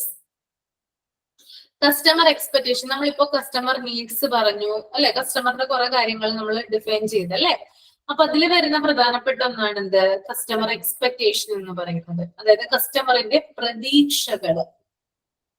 അപ്പോ ആ കസ്റ്റമറിന്റെ എക്സ്പെക്ടേഷനെ ഇൻഫ്ലുവൻസ് ചെയ്യുന്ന ധാരാളം കാര്യങ്ങളുണ്ട്. അതിനകത്ത് ഒന്നാണ് കൾച്ചറൽ വാല്യൂസ്. കസ്റ്റമറിന്റെ പ്രതീക്ഷകളെ ഇൻഫ്ലുവൻസ് ചെയ്യുന്ന അല്ലെങ്കിൽ എക്സ്പെക്ടേഷനെ ഇൻഫ്ലുവൻസ് ചെയ്യുന്ന ഒന്നാമത്തെ കാര്യമാണെന്ത്, കൾച്ചറൽ വാല്യൂസ് എന്ന് പറയുന്നത്. സാംസ്കാരിക മൂല്യങ്ങൾ എന്ന് പറയൂ കേട്ടോ ഇതിനെ. കൾച്ചറൽ വാല്യൂസ് എന്ന് പറഞ്ഞാൽ, ഇപ്പോ എനിക്കൊരു സാധനം വാങ്ങിക്കണം എന്ന് ഞാൻ വിചാരിക്കാം. ഫോർ എക്സാമ്പിൾ, എനിക്കൊരു ഡ്രസ്സ് വാങ്ങിക്കണം. ഓക്കെ, അപ്പോ ആ ഡ്രസ്സ് ഞാനിപ്പോ എനിക്ക് തോന്നുകയാണ് പെട്ടെന്ന് ഷോപ്പിൽ പോയിട്ട് ഡ്രസ്സ് വാങ്ങിക്കാം എന്ന് തോന്നുകയാണെങ്കിൽ ഞാൻ കൂടുതൽ പ്രിഫർ ചെയ്യുക സാരിയാണ്. ഓക്കെ, സാരിയാണ് ഞാൻ കൂടുതലായിട്ട് പ്രിഫർ ചെയ്യുന്നത്. അപ്പൊ ആ സാരി, അപ്പൊ എന്റെ പോലെ തന്നെ മറ്റുള്ള ആളുകളുണ്ട്, മറ്റുള്ള ആളുകൾ ആ ഷോപ്പിൽ വന്നിട്ടുണ്ട് ഡ്രസ്സ് എടുക്കാനായിട്ട്. പക്ഷെ അവരൊന്നും സാരിയല്ല ചൂസ് ചെയ്യുന്നത്. അവർ ചിലപ്പോൾ ചുരിദാർ ആകാം, അല്ലെങ്കിൽ ജീൻസ് ടോപ്പ് ആകാം, അല്ലെങ്കിൽ വേറെ എന്തെങ്കിലും ഡ്രസ്സുകളാകാം. അപ്പൊ ഇതെന്ന് പറയുന്നത് ഓരോരുത്തരുടെയും എന്താണ് മെന്റൽ എന്താ പറയാ അവരുടെ ഒരു ഇഷ്ടത്തിനനുസരിച്ചാണ് അല്ലെ. അതായത് അവര് ഫോളോ ചെയ്ത് വന്നിരുന്ന ഒരു ട്രഡീഷണൽ ആയിട്ടുള്ള രീതിയുണ്ട്. ഓക്കെ, ട്രഡീഷണൽ ആയിട്ടുള്ള ഫാമിലിയിൽ നിന്ന് വരുന്ന ആളുകളാണെങ്കിൽ ട്രഡീഷണൽ ആയിട്ടുള്ള വിയേഴ്സ് അല്ലെങ്കിൽ ഡ്രസ്സുകളാണ് അവർ ചൂസ് ചെയ്യുക. മോഡേൺ ആയിട്ടുള്ള ഫാമിലിയിലുള്ള ആളുകളാണെങ്കിൽ മോഡേൺ ഡ്രസ്സാണ് കൂടുതൽ ചൂസ് ചെയ്യുന്നത്. അപ്പോ ഇതിനെയാണ് എന്ത് പറയുന്നത്, കൾച്ചറൽ വാല്യൂസ് എന്ന് പറയുന്നത് കേട്ടോ, സാംസ്കാരിക മൂല്യങ്ങൾ. നമ്മള് ഒരു സാധനം, ഒരു ഗുഡ്സ് നമ്മൾ അല്ലെങ്കിൽ ഒരു സർവീസ് നമ്മൾ എടുക്കുമ്പോൾ, റിസീവ് ചെയ്യുമ്പോൾ അതിനെ സ്വാധീനിക്കുന്ന പ്രധാനപ്പെട്ട ഘടകമാണ് കൾച്ചറൽ വാല്യൂസ് എന്ന് പറയുന്നത്. ഇനി രണ്ടാമത്തേത് അഡ്വർടൈസിംഗ് ആണ്. അഡ്വർടൈസിംഗ് എന്ന് പറഞ്ഞാൽ നിങ്ങൾക്ക് എല്ലാവർക്കും അറിയാം, പരസ്യങ്ങള്. നമ്മളൊരു സാധനം വാങ്ങുന്നതിന് മുമ്പ് അല്ലെങ്കിൽ നമ്മളൊരു സാധനം വാങ്ങിക്കാനായിട്ട് തീരുമാനിക്കുമ്പോൾ എന്തായാലും അതില് ഒരു ടിവിയുടെയോ അല്ലെങ്കിൽ ഒരു മൊബൈൽ ഫോണിന്റെയോ ഇൻഫ്ലുവൻസ് ഉണ്ടാകും. അതായത് ടിവിയിൽ നമ്മളിപ്പോ ഒരു പരസ്യം കാണുകയാണ്, ഒരു ഫോണിന്റെ പരസ്യം കാണുകയാണെന്ന് വിചാരിക്കാം. ആ ഫോണിന്റെ പരസ്യം കണ്ടുകൊണ്ടാണ് നമ്മൾ എന്ത് ചെയ്യുന്നത്, ആ സാധനം വാങ്ങാനായിട്ട് തീരുമാനിക്കുന്നത്. അപ്പോ സോഷ്യൽ മീഡിയ പോലുള്ള കാര്യങ്ങള്, ടി വി പോലുള്ള കാര്യങ്ങളൊക്കെ എന്ത് ചെയ്യുന്നുണ്ട്, നമ്മളെ ഒരു സാധനം വാങ്ങാനായിട്ട് പ്രേരിപ്പിക്കുന്നുണ്ട്. ഓക്കെ, ദെൻ മാർക്കറ്റിംഗ് എന്ന് പറയുമ്പോൾ നമുക്കറിയാം, അതായത് വീടുകളിലൊക്കെ ആളുകൾ എന്ത് ചെയ്യും, കുറെ സാധനങ്ങളുമായിട്ടൊക്കെ വന്നിട്ട് പറയും ഡിസ്കൗണ്ട് ഉണ്ട്, അതാണ് ഇതാണെന്നൊക്കെ പറയില്ലേ. അപ്പൊ നമ്മൾ എന്ത് ചെയ്യും, അവരുടെ ആ ഒരു ഇത് കേട്ടിട്ട് എന്ത് ചെയ്യും, മാർക്കറ്റിംഗ് തന്ത്രം കേട്ടിട്ട് നമ്മൾ എന്ത് ചെയ്യും, ആ സാധനം വാങ്ങിക്കും അല്ലെ. അപ്പൊ അതും എന്ത് തന്നെയാണ്, ഈ ഒരു കസ്റ്റമർ എക്സ്പെക്ടേഷനെ ഇൻഫ്ലുവൻസ് ചെയ്യുന്ന ഒന്നാണ്. ദെൻ അതർ കമ്മ്യൂണിക്കേഷൻ എന്ന് പറയുമ്പോൾ മറ്റു പല ആശയവിനിമയങ്ങൾ ഉപയോഗിച്ചിട്ട് എന്ത് ചെയ്യുന്നുണ്ട്, കസ്റ്റമറിനെ സ്വാധീനിക്കുന്നുണ്ട്. ഇപ്പൊ നമ്മുടെ എന്താ പറയാ, പെട്ടെന്ന് നമ്മളിപ്പോ യൂട്യൂബ് തുറക്കുകയാണ്, അല്ലെങ്കിൽ വാട്സപ്പ് തുറക്കുകയാണ്, അല്ലെങ്കിൽ ഇൻസ്റ്റഗ്രാം തുറക്കുകയാണ്, പെട്ടെന്ന് തന്നെ ധാരാളം സാധനങ്ങളുടെ ഇത് വരികയാണ്. അതായത് കുറെ എന്താ പറയാ പിക്ചേഴ്സ് ഒക്കെ വരുമ്പോഴും നമുക്ക് അതിനോടൊരു സ്വാഭാവികമായിട്ട് നമുക്ക് അതിനോടൊരു താല്പര്യം തോന്നും അല്ലെ. അപ്പൊ മറ്റു പല മാർഗങ്ങളിലൂടെയും സാധനം വാങ്ങിക്കാനായിട്ട് നമ്മളെ പ്രേരിപ്പിക്കുന്നുണ്ട്.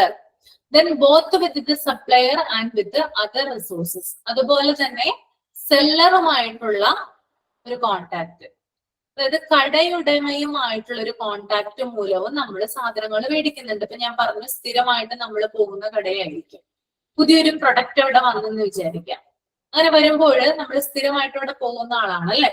ആ ഷോപ്പ് കീപ്പർ നമ്മളായിട്ട് നല്ലൊരു ബന്ധമുണ്ട്. അയാൾ പറയും ഇന്നൊരു പ്രൊഡക്റ്റ് വന്നിട്ടുണ്ട്, ഒന്ന് യൂസ് ചെയ്ത് നോക്കാമോ എന്ന് ചോദിക്കും അല്ലെ. അപ്പൊ അയാൾ അതിനെക്കുറിച്ച് ഭയങ്കരമായിട്ട് വർണ്ണിക്കും, ഈ പ്രൊഡക്റ്റ് നല്ലതാണ്, ഈ പ്രൊഡക്റ്റ് കൊണ്ടുണ്ടാകുന്ന ബെനിഫിറ്റ് ഇതാണ്, വേറൊരു ഷോപ്പിലൊന്നും ഇത് അവൈലബിൾ അല്ല എന്നൊക്കെ അവരുടെ ഇതൊക്കെ കേൾക്കുമ്പോൾ നമ്മൾ എന്ത് ചെയ്യും, ആ സാധനം വാങ്ങിക്കും അല്ലെ. ഇതാണ് എന്ത് പറയുന്നത്, കസ്റ്റമറിന്റെ എക്സ്പെക്ടേഷനെ സ്വാധീനിക്കുന്ന ഫാക്ടേഴ്സ് എന്ന് പറയുന്നത് കേട്ടോ. എന്തൊക്കെയാണ്, cultural values, advertising, marketing, other communication, supplier and with other sources. Clear ആണോ?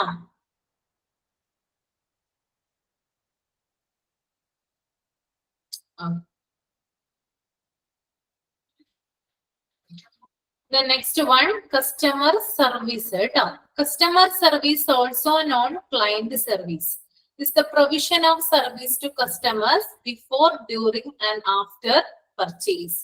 According to Turbonatel 2002, customer service is a series of activities designed to improve the level of customer satisfaction. That is the feeling that a product or service has met the customer expectation. Customer services can be given by salesman or hospital executive, also through automated internet services. The medical receptionist is often the first person with whom patient has the medical facility. Giving patients individual attention can go long way in establishing their positive experience with the facility. Customer service എന്ന് പറയുന്നത് ഒരു client service ആണ്. Okay, ഉപഭോക്താക്കൾക്ക് സേവനം കൊടുക്കുന്നു അല്ലെ. അപ്പൊ ഈ ഒരു കസ്റ്റമർ സർവീസിനെ നമുക്ക് പറയാം, അതായത് customers before, during and after ഈ പർച്ചേസ് എന്ന് പറയാം. അതായത് ഒരു കസ്റ്റമർ സർവീസ് എന്നതുകൊണ്ട് ഉദ്ദേശിക്കുന്നത്, നമ്മളൊരു സാധനം വാങ്ങാനായിട്ട് കടയിൽ പോകുമ്പോൾ ആ ഒരു സമയത്ത് നമുക്ക് കിട്ടുന്ന ഒരു സേവനത്തെയല്ല നമ്മൾ കസ്റ്റമർ സർവീസ് എന്നതുകൊണ്ട് പറയുന്നത്. മറിച്ച് ആ ഒരു സാധനം നമ്മൾ വാങ്ങുന്നതിന് മുമ്പും വാങ്ങുന്നതിന് ശേഷവും നമുക്ക് എന്ത് കിട്ടുന്നുണ്ട്? സർവീസ് നമുക്ക് കിട്ടുന്നുണ്ട്. അതിനെയാണ് എന്ത് പറയാ? കസ്റ്റമർ സർവീസ് എന്ന് പറയാം. ഓക്കെ, ഫോർ എക്സാമ്പിൾ ആയിട്ട് പറയുകയാണെന്നുണ്ടെങ്കിൽ ഞാനൊരു ഫോൺ വാങ്ങിക്കാനായിട്ട് തീരുമാനിക്കുന്നു. പരസ്യം കണ്ടിട്ടുണ്ട്, ടിവിയിലെ പരസ്യം കണ്ടിട്ടാണ് ഞാനൊരു ഫോൺ വാങ്ങാനായിട്ട് ഉദ്ദേശിച്ചത്. ഓക്കെ, അപ്പൊ വാങ്ങാനായിട്ട് തീരുമാനിക്കുമ്പോൾ ഞാൻ എന്ത് ചെയ്യും? ആദ്യം തന്നെ എന്റെ അടുത്തുള്ള ഷോപ്പിൽ ഒന്ന് വിളിച്ചു ചോദിക്കും, അല്ലെ, ഇന്ന ഫോൺ കമ്പനിയുടെ ഫോൺ അവിടെ അവൈലബിൾ ആണോ, അതിന്റെ പ്രൈസ് എത്രയാണ്, ഇതിന്റെ EMI കാര്യങ്ങൾ, അതിന്റെ ലോൺ കാര്യങ്ങളൊക്കെ എങ്ങനെയാണ്, അല്ലെങ്കിൽ ഫുൾ പേയ്മെന്റ് ആണെങ്കിൽ അതിന്റെ കാര്യങ്ങളൊക്കെ എങ്ങനെയാണ് എന്നൊക്കെ എന്ത് ചെയ്യും? വിശദമായിട്ട് അവരെ വിളിച്ച് ചോദിക്കും, അല്ലെ. അല്ലെങ്കിൽ വിളിച്ച് ചോദിച്ചില്ലെങ്കിൽ നമ്മൾ എന്ത് ചെയ്യും? നേരിട്ട് ആ ഷോപ്പിൽ ചെല്ലും, അല്ലെ. അതിന്റെ കാര്യങ്ങളൊക്കെ കൂടുതൽ അവരിൽ നിന്ന് അറിയും. അങ്ങനെ അതെന്ന് പറയുന്നത് എന്താണ്? പർച്ചേസിന് മുമ്പാണ് നമ്മൾ എന്ത് ചെയ്യുന്നത്? അവരോട് കൂടുതൽ ചോദിച്ച് മനസ്സിലാക്കുന്നതും അവർ നമുക്ക് റിപ്ലൈ തരുന്നതും. ഇതെന്ന് പറയുന്നത് ബിഫോർ പർച്ചേസ് ആണ്, അതായത് പർച്ചേസിന് മുമ്പുള്ള കസ്റ്റമർ സർവീസ് ആണ്. ഇനി ഇതൊക്കെ അറിഞ്ഞു വെച്ചുകൊണ്ട് നമ്മൾ പിറ്റേ ദിവസം ഈ സാധനം വാങ്ങാനായിട്ട് ചെല്ലുകയാണ്. ആ ഒരു സമയത്തും എന്ത് ചെയ്യുന്നുണ്ട്? ഇവര് നല്ല രീതിയിൽ നമ്മളോട് ബിഹേവ് ചെയ്യുന്നുണ്ട്, നമ്മളെ കൂടുതൽ കാര്യങ്ങൾ കാണിച്ചു തരുന്നുണ്ട്. എല്ലാ കാര്യങ്ങളും കാണിച്ചു തന്നിട്ടാണ് എന്ത് ചെയ്യുന്നത്? നമ്മൾ ആ ഒരു ഫോൺ അവിടുന്ന് പർച്ചേസ് ചെയ്യുന്നത്. അപ്പൊ ആ സമയത്ത് നടക്കുന്നതാണ് എന്ത്? ആ ഒരു ആ ടൈമിലുള്ള ഒരു കസ്റ്റമർ സർവീസ് എന്ന് പറയുന്നത്. ഇനി നമ്മൾ ആ ഫോൺ വാങ്ങി വീട്ടിൽ കൊണ്ടുവന്നു. ഓക്കെ, ഒരു 2 ദിവസം കഴിഞ്ഞപ്പോ അതിന്റെ എന്തോ ഒരു ഫംഗ്ഷൻ പ്രവർത്തിക്കുന്നില്ല. ഓക്കെ, ആ സിസ്റ്റത്തിന് ആ ഫോൺ സിസ്റ്റത്തിന് എന്തൊരു കംപ്ലൈന്റ് ഉണ്ട്, പ്രോപ്പറായിട്ട് ഫംഗ്ഷൻ ചെയ്യുന്നില്ല എന്ന് വിചാരിക്കാം. നമ്മൾ നേരെ എന്ത് ചെയ്യും? ആ ഷോപ്പിലോട്ട് പോകും, അല്ലെ. അല്ലെങ്കിൽ വിളിച്ചു ചോദിക്കാണ് ഉണ്ടാവുക. വിളിച്ചു ചോദിക്കുമ്പോൾ അവര് പറയും നേരെ വരാനായിട്ടാണ് പറയാം. നമ്മൾ ആ ഷോപ്പിൽ ചെന്നിട്ട് ഈ ഫോൺ കാണിക്കുകയാണ്. അപ്പൊ അവര് പറയാണ് ഇതിന് കുറച്ചും കൂടി ക്ലാരിഫിക്കേഷൻ ആവശ്യമാണ്, ഞങ്ങൾക്ക് ഹെഡ് ഓഫീസിൽ ഒന്ന് കോൺടാക്ട് ചെയ്യണം എന്ന് പറയുന്നത്. അങ്ങനെ ഒരു ഹെഡ് ഓഫീസിലും ഫോൺ കൊണ്ടുപോകുന്നു. 2 ദിവസം കഴിയുമ്പോൾ നമുക്ക് വീണ്ടും അത് തിരിച്ചു തരുന്നു. ഇതെന്ന് പറയുന്നത് ആഫ്റ്റർ പർച്ചേസ് ആണ്. അതായത് ആ ഒരു മൊബൈൽ ഫോണിന്റെ പർച്ചേസിന് ശേഷം നമ്മൾക്ക് എന്ത് കിട്ടുന്നുണ്ട്? കസ്റ്റമർ സർവീസ് നമുക്ക് അവൈലബിൾ ആണ്, അല്ലെ. അപ്പൊ ഇതിനെ, അതായത് ഒരു സാധനം നമ്മൾ വാങ്ങിക്കുമ്പോൾ മാത്രമല്ല, അതിനു മുമ്പും അതിന് ശേഷവും നമുക്ക് എന്ത് കിട്ടുന്നുണ്ട്? സർവീസ് കിട്ടുന്നുണ്ട്. ഇതിനെയാണ് നമ്മൾ കസ്റ്റമർ സർവീസ് അഥവാ ക്ലയന്റ് സർവീസ് എന്ന് പറയുന്നത്. ഓക്കെ, അടുത്തൊരു പാരഗ്രാഫിൽ വരുന്നത് അതിന് തൊട്ടു താഴെയായിട്ട് പറയുന്നത് അക്കോർഡിംഗ് ടു ടർബനേറ്റൽ 2002. അതായത് നമുക്കിത് വളരെ ഡെപ്തിൽ പഠിക്കേണ്ട ആവശ്യമില്ല. കസ്റ്റമറിനെ ഡിഫൈൻ ചെയ്തിരിക്കുന്ന ഒരു ലോ ആണ് എന്ത്? ടർബനേറ്റൽ ലോ എന്ന് പറയുന്നത് കേട്ടോ.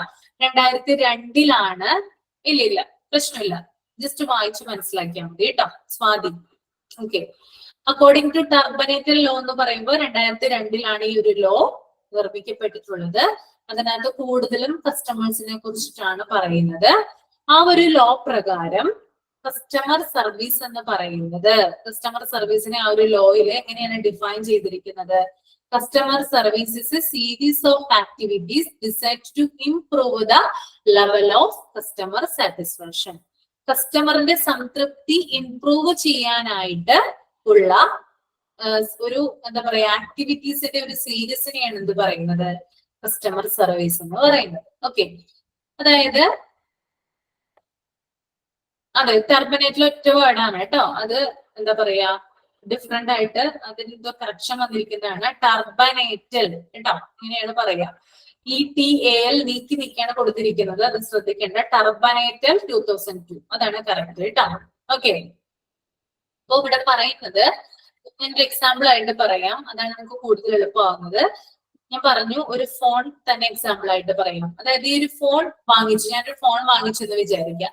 ഫോൺ വാങ്ങിച്ചു കഴിഞ്ഞിട്ട് ഞാൻ വീട്ടിൽ കൊണ്ടുവരുമ്പോൾ എനിക്ക് എന്തെങ്കിലും ഒരു അതൃപ്തി തോന്നുകയാണ്, അതായത് ഒരു സാറ്റിസ്ഫാക്ഷൻ ഇല്ലായിരുന്നു ഈ ഫോണിൽ. എന്താ പറയാ, കൂടുതൽ അങ്ങോട്ട് എനിക്ക് ആ ഫോണുമായിട്ട് എന്തെങ്കിലും ഒരു കംപ്ലൈന്റ് ആ ഫോണിന് അനുഭവപ്പെടുകയാണെങ്കിൽ ഉടനെ തന്നെ എന്ത് ചെയ്യും ഞാൻ? അതായത് ഫോൺ നമ്മൾ വാങ്ങിച്ചിട്ടുള്ളത് നമുക്കറിയാം, നമ്മളൊരു പുതിയ സാധനം വാങ്ങിച്ചു കഴിയുമ്പോൾ അതിന് എന്തെങ്കിലും പറ്റിക്കഴിഞ്ഞാൽ നമുക്ക് ഭയങ്കര ടെൻഷൻ ആയിരിക്കുമല്ലോ. ഫോർ എക്സാമ്പിൾ ഇപ്പൊ ഫോണിന് താഴ്ത്തു വീഴ, അല്ലെങ്കിൽ എന്തെങ്കിലും പറ്റാന്ന് വിചാരിക്കുക, അല്ലെങ്കിൽ നമ്മുടെ കുഞ്ഞെടുത്ത് കേടാക്കി എന്തെങ്കിലും ഒരു സംഭവം വിചാരിക്കാം. അങ്ങനെ വന്നു കഴിഞ്ഞാൽ നമ്മൾ ഉടനെ നമ്മൾ ഭയങ്കരമായിട്ട് വെപ്രാളം കാണിക്കും അല്ലെ, കാരണം അത് പുതിയ ഫോണാണ്, കൊണ്ടുവന്നിട്ടേ ഉള്ളൂ, അപ്പോഴാണ് ഈ ഒരു സംഭവം പറ്റുന്നതെന്ന് വിചാരിക്കാം.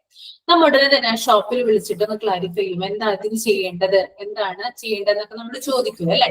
അപ്പൊ ആ ഷോപ്പുകാർ നമ്മളോട് പറയും, ഇത് ഞങ്ങളുടെ കയ്യിൽ ഒതുങ്ങുന്ന കാര്യമല്ല, ഞങ്ങൾക്ക് ഇത് ഞങ്ങളുടെ ഹെഡ് ഓഫീസിൽ എന്ത് ചെയ്യണം, ഈ ഇൻഫോർമേഷൻ കൊടുക്കണം എന്ന് പറയും. അങ്ങനെ ഹെഡ് ഓഫീസിൽ ഇവിടെ എന്ത് ചെയ്യും, ഇതുമായി ബന്ധപ്പെട്ടുള്ള ഇൻഫോർമേഷൻ, ആ ഫോണിന് എന്താണോ പറ്റിയത് അതുമായി ബന്ധപ്പെട്ടുള്ള ഇൻഫോർമേഷൻ ഹെഡ് ഓഫീസിൽ കൊടുക്കും. പിന്നെ ആ ഹെഡ് ഓഫീസിൽ നിന്ന് അവർ പറയും ഈ ഫോണിന്റെ കമ്പനിയുടെ റീജിയണൽ ഓഫീസിലേക്ക് കോണ്ടാക്ട് ചെയ്യാനായിട്ട് പറയും. ഓക്കെ, ദെൻ ആ റീജിയണൽ ഓഫീസിലേക്ക് ഈ ഫോണിന്റെ കാര്യങ്ങളൊക്കെ അവിടെ എത്തിപ്പെടുകയാണ്. അപ്പൊ അവരൊന്ന് ചെക്ക് ചെയ്തു. അവർ ചെക്ക് ചെയ്തപ്പോൾ പറയാണ്, ഇത് ഞങ്ങളുടെ കയ്യിൽ ഒതുങ്ങുന്ന കാര്യമല്ല, നേരെ ഇത് ഫോൺ കമ്പനിയുടെ ഹെഡ് ഓഫീസിൽ, മെയിൻ ആയിട്ടുള്ള ഹെഡ് ഓഫീസിലേക്ക് ചെല്ലണം എന്ന് പറയാണ്. കേരളത്തിന് പുറത്തേക്ക് ഇത് പോവാണ്. ഓക്കെ, അപ്പൊ സാധാ ഒരു എന്താ പറയാ, ഒരു സിറ്റിയിലോ അല്ലെങ്കിൽ ഒരു താലൂക്കിലോ അല്ലെങ്കിൽ ഗ്രാമത്തിലോ ഇരുന്ന ഒരു ഫോണിന്റെ കംപ്ലൈന്റ് പോയി നമ്മുടെ കേരളത്തിന് പുറത്തോട്ട് പോവാണ്, അല്ലെങ്കിൽ ഇന്ത്യക്ക് പുറത്തോട്ട് പോവാന്ന് വിചാരിക്കുക, ആ ഒരു വിഷയവുമായി ബന്ധപ്പെട്ട ഒരു പ്രശ്നം. ഓക്കെ, അപ്പോ അവിടെ നിന്ന് നമുക്ക് എന്ത് കിട്ടുന്നുണ്ട്, കസ്റ്റമർ സർവീസ് കിട്ടുന്നുണ്ട്. കാരണം നമ്മൾ അവരെ അറിയിക്കുന്നുണ്ട് ഇന്ന കാര്യങ്ങൾ ചെയ്യും, അല്ലെങ്കിൽ മുകളിലേക്ക് ഇത് ഹെഡ് ഓഫീസിലേക്ക് അയക്കേണ്ടി വരും, അല്ലെ അവിടെ നിന്ന് നമുക്ക് സർവീസ് കിട്ടും എന്നൊക്കെ പറയുവാണെങ്കിൽ അതെന്ന് പറയുന്നത് കസ്റ്റമർ സർവീസിന്റെ സീരീസ് ഓഫ് ആക്ടിവിറ്റീസ് ആണ്, ഒരു ശൃംഖലയാണ്. അതായത് ഇങ്ങനെ പോയിക്കൊണ്ടേയിരിക്കുകയാണ്. ഓക്കെ, അപ്പൊ ഇതിനെയാണ് എന്ത് പറയുന്നത്, കസ്റ്റമർ സർവീസ് എന്ന് കൂടി നമുക്ക് പറയാം. കസ്റ്റമർ ഇത് ഓരോ സ്റ്റെപ്പ് കഴിയുമ്പോഴും നമുക്ക് സാറ്റിസ്ഫാക്ഷൻ കൂടിക്കൊണ്ടിരിക്കുകയാണ്. കാരണം നമുക്ക് വേണ്ടി അനേകം ആളുകൾ എന്ത് ചെയ്യുന്നുണ്ട്, വർക്ക് ചെയ്യുന്നുണ്ട്, നമ്മളോട് കാര്യങ്ങൾ പറഞ്ഞു തരാൻ വേണ്ടിയിട്ടൊക്കെ വർക്ക് ചെയ്യുന്നുണ്ട്. അപ്പൊ നമ്മുടെ കസ്റ്റമർ സാറ്റിസ്ഫാക്ഷൻ എന്താണ്, കൂടിക്കൊണ്ടിരിക്കുകയാണ് ചെയ്യുന്നത്. അതുകൊണ്ട് തന്നെയാണ് ഇതിന് സീരീസ് ഓഫ് ആക്ടിവിറ്റീസ് എന്ന് പറയുന്നത് കേട്ടോ. ഓക്കെ, ഇത് കസ്റ്റമറിന്റെ എക്സ്പെക്ടേഷനും ഇംപ്രൂവ് ചെയ്യും. ഓക്കെ, അവരുടെ പ്രതീക്ഷയും ഉയർത്തും. ഓക്കെ, അങ്ങനെ ഒരു സവിശേഷത കൂടി ഇതിലുണ്ട് കേട്ടോ. അതുകൂടാതെ കസ്റ്റമർ സർവീസ് നമുക്ക് പ്രൊവൈഡ് ചെയ്യുന്നത് ആരൊക്കെയാണ്, ഒന്നുകിൽ സെയിൽസ്മാൻ ആവാം, കടയിലെ സെയിൽസ്മാൻ ആകാം, അല്ലെങ്കിൽ ഹോസ്പിറ്റൽ ആണെങ്കിൽ ഹോസ്പിറ്റലിലെ എക്സിക്യൂട്ടീവ് ആവാം. നമ്മളൊരു ഷോപ്പിൽ ചെല്ലുമ്പോൾ ധാരാളം ഡ്രസ്സുകൾ നമുക്ക് ടേബിളിന്റെ ഫ്രണ്ടിൽ വിരിച്ചു തരുന്നത് ആരാ, സെയിൽസ്മാൻ അല്ലേ. അപ്പൊ അയാൾ ചെയ്യുന്നത് എന്താണ്, കസ്റ്റമർ സർവീസ് ആണ്. ഇനി നമ്മളൊരു ഹോസ്പിറ്റലിൽ ചെല്ലുമ്പോൾ ഹോസ്പിറ്റലിലെ കാര്യങ്ങളൊന്നും നമുക്കറിയില്ല, നമ്മളെ സഹായിക്കാനായിട്ട് നിൽക്കുന്നത് ആരാണ്, ഹോസ്പിറ്റൽ എക്സിക്യൂട്ടീവ് ആണ്. ഓക്കെ, അപ്പൊ അവര് ചെയ്യുന്നതും എന്ത് തന്നെയാണ്, കസ്റ്റമർ സർവീസ് തന്നെയാണ്. ഇനി അതല്ല, ഓട്ടോമേറ്റഡ് ഇന്റർനെറ്റ് സർവീസ് വഴിയും നമുക്ക് എന്ത് കിട്ടും, കസ്റ്റമർ സർവീസ് നമുക്ക് അവൈലബിൾ ആണ്. ഇപ്പൊ നമ്മള് ഒരു ഹോസ്പിറ്റലിൽ സ്ഥിരമായിട്ട് കാണിച്ചുകൊണ്ടിരിക്കുന്ന ആളാണെങ്കിൽ നമ്മുടെ ഫോൺ നമ്പർ ഒക്കെ എന്ത് ചെയ്യാൻ പറ്റും, അവർക്ക് അറിയാനായിട്ട് സാധിക്കും. അപ്പൊ അവരുടെ ഡെയിലി അപ്ഡേറ്റ്സ്, ഇപ്പൊ എന്തെങ്കിലും ചെക്കപ്പുകൾ ഉണ്ടെങ്കിലോ, അല്ലെങ്കിൽ ഏതെങ്കിലും ഒരു ഡോക്ടർ അവിടെ അവൈലബിൾ ആണെങ്കിലോ, പുറത്തുനിന്ന് വന്നിട്ടുള്ള ഡോക്ടർക്ക് അവൈലബിൾ ആണെങ്കിൽ നമ്മൾക്ക് SMS മുഖേന നമ്മുടെ ഫോണില് ആ വിവരങ്ങള് ലഭിക്കും. അതും എന്ന് പറയുന്നത് എന്ത് തന്നെയാണ്, കസ്റ്റമർ സർവീസ് ആണ്. ഓക്കെ, ഇനി ഒരു മെഡിക്കൽ റിസപ്ഷനിസ്റ്റ് എന്ന് പറയുന്നത് ഒരു ഫസ്റ്റ് പേഴ്സൺ ആണ് ഒരു മെഡിക്കൽ ഫെസിലിറ്റിയിലെ, ഒരു ആരോഗ്യ സംവിധാനത്തിലെ ആദ്യത്തെ പേഴ്സൺ എന്ന് പറയുന്നത് മെഡിക്കൽ റിസപ്ഷനിസ്റ്റ് ആണ്. ഓരോ ആളുകൾക്കും, അതായത് പേഷ്യൻസ് വരുമ്പോഴായാലും അല്ലെങ്കിൽ പേഷ്യൻസിന്റെ റിലേറ്റീവ്സ് വരുമ്പോഴായാലും ഓരോ വ്യക്തികൾക്കും ഇൻഡിവിജ്വൽ ആയിട്ടുള്ള അറ്റൻഷൻ കൊടുത്ത് ആ ഒരു ഫെസിലിറ്റിയെ എക്സ്പാൻഡ് ചെയ്യുന്നതില് വളരെ പ്രധാനപ്പെട്ട പങ്ക് വഹിക്കുന്ന ഒരു വ്യക്തിയാണ് ആര്, മെഡിക്കൽ റിസപ്ഷനിസ്റ്റ് എന്ന് പറയുന്നത്. ക്ലിയർ ആണോ? ക്ലിയർ ആണോ? പറഞ്ഞത് ക്ലിയർ ആണോ? ഓക്കെ, ഞാൻ ഇത്രയും വരെ ഇന്ന് എടുക്കുന്നുള്ളൂ. നമുക്കിനി 2-3 ക്വസ്റ്റ്യൻസ് ഒന്ന് വർക്ക്ഔട്ട് ചെയ്ത് നോക്കാം കേട്ടോ. കഴിഞ്ഞ ചാപ്റ്ററിലെ ക്വസ്റ്റ്യൻസ് ആണ് കേട്ടോ. ഡിസ്ചാർജ് പ്രോസസ് എന്ന് പറയുന്ന ചാപ്റ്ററിലെ ക്വസ്റ്റ്യൻസ് ആണ് ഇടുന്നത്.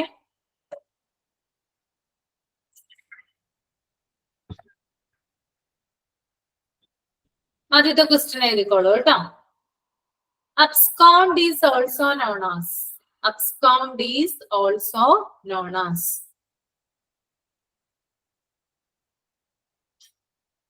Abscond കേട്ടോ. ABSCOUND. Abscond. ABSCOUND. Abscond is also known as A. Admission,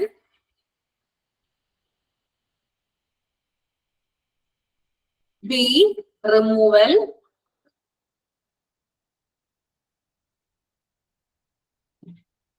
C. Discharge,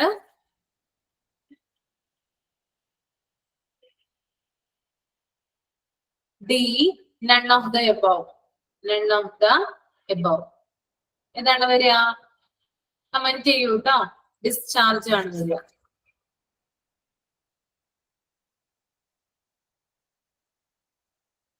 Next question. Who refer OP consultations? Who refer OP consultations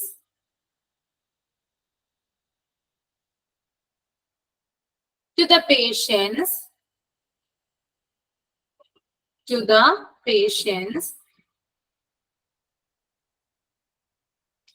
who comes to the casualty? Who comes to the casualty?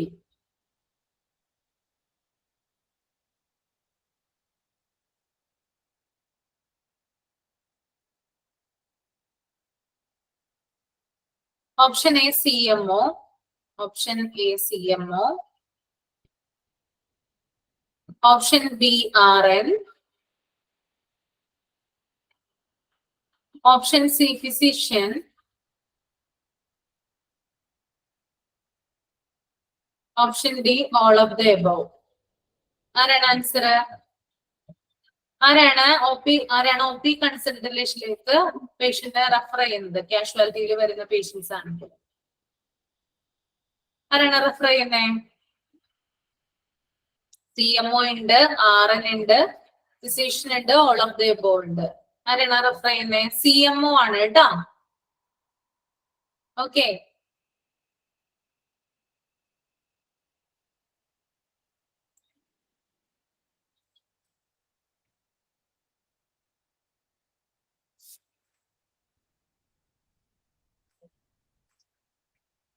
Okay, next question. Question. Who refer OP consultations to the patients who comes to the casualty? Who comes to the casualty? CMO, RN, physician, all of the above.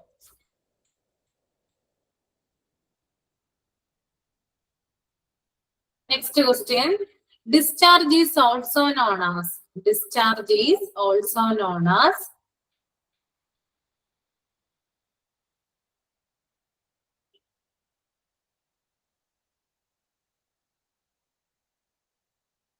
Option A, arrival. Option A, arrival.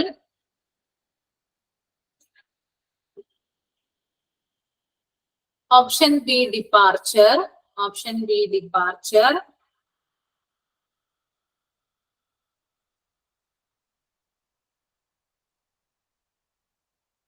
Option C, admission. Option C, admission. Option D, treatment. Option D, treatment. Discharge എന്ന് പറയുന്നത് എന്താണ്? Comment ചെയ്യുക വേഗം.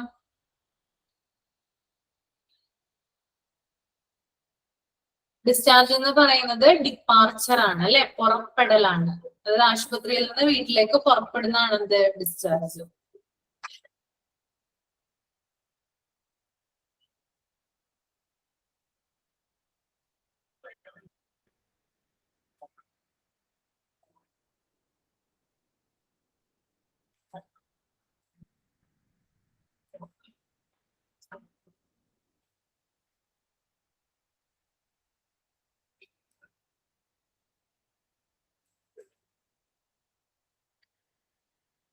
Next question.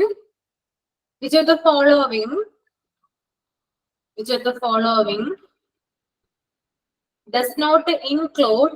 does not include in discharge summary? In discharge summary.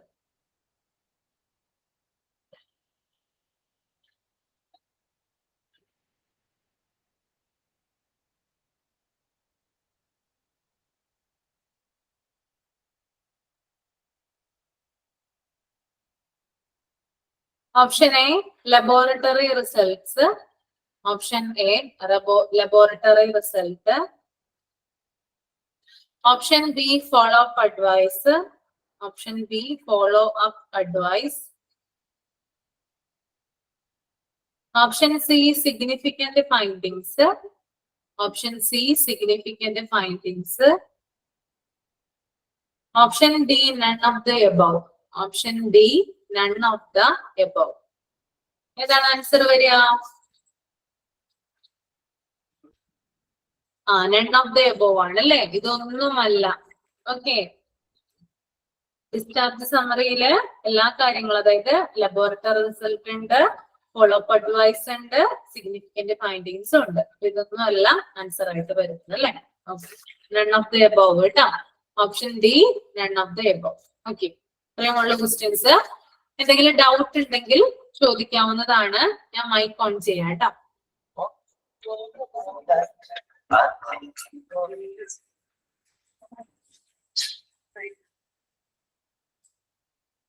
എന്തെങ്കിലും doubt ഉണ്ടോ ആർക്കെങ്കിലും?